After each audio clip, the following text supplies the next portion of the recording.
ជំរាបសួរនិងសូមគោរពដល់ពុកម៉ែបងប្អូនទាំងអស់គ្នាដែលចូលមកកាន់ Channel របស់ Admin ដើម្បីទស្សនាវីដេអូតម្រុយឆ្នោតខ្មែរសម្រាប់ថ្ងៃទី3ខែ4ឆ្នាំ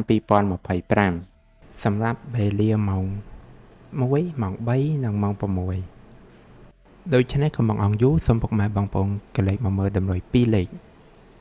តម្រុយ2លេខ Admin គឺមានលេខ74 79 91 92សម្រាប់ប៉ះ ABCD បន្តមកគឺខ្ទង់ O ខ្ទង់ O Admin គឺ O នៅខ្ទង់7ខ្ទង់9សម្រាប់ប៉ះ ABCD ដូចគ្នា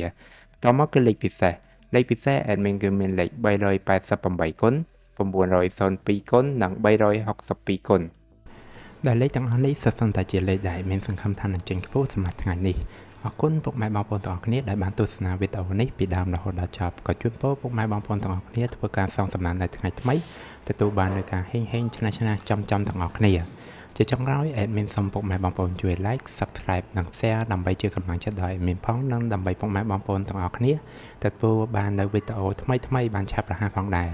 ដូច្នេះ Admin សូមជម្រាបលានិងជួបគ្នានៅវីដេអូក្រោយ